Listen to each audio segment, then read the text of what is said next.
Hello বন্ধুরা, 24 ঘন্টার রান্নাঘরে তোমাদের সবাইকে স্বাগত। আর আমার আজকের রেসিপি কাঁচা আম দিয়ে টক ডাল। আর এই বীভৎস গরমে খাদ্য তালিকায় টক ডাল অবশ্যই রাখা কর্তব্য। টক ডাল যেমন শরীরের পক্ষে উপকারী, তেমনি খেতেও কিন্তু ভালো লাগে। আর এই টক ডাল করার জন্য আমি যে উপকরণগুলি নিয়েছি সেগুলি হলো 100 গ্রাম মুসুরির ডাল, 2টো তেজপাতা, 2টো শুকনো লঙ্কা, লবণ, হলুদ গুঁড়ো, চিনি, সাদা সর্ষে আর মিডিয়াম সাইজের 2টো কাঁচা আম। প্রথমে মুসুরির ডালকে জল দিয়ে 2-3 বার ভালো করে ধুয়ে নিতে হবে।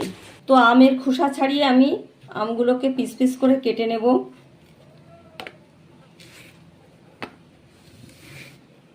আমগুলিকে আমি পিস পিস করে কেটে নিয়েছি।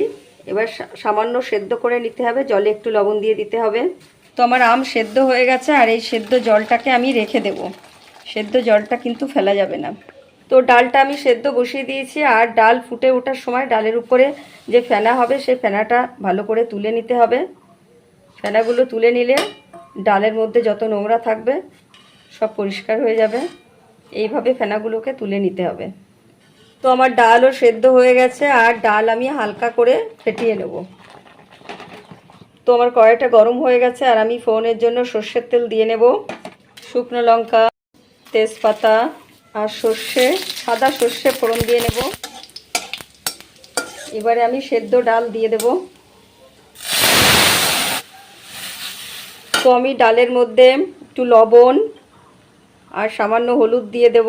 আমার ডালটা ফুটতে শুরু করেছে, আর আমি এবার ডালের মধ্যে আম সেদ্ধ করে রাখা জলটাও দিয়ে দেব। আমগুলোকেও দিয়ে দেব, সেদ্ধ করে রাখা আমগুলোকেও দিয়ে দেব। তো আমি ডালের মধ্যে স্বাদ মতো চিনি দিয়ে নেব। চিনি দিলে ডালটা খেতেও ভালো লাগে। তো আমার টক ডাল কমপ্লিট। এবার আমি ডাল নামিয়ে নেব।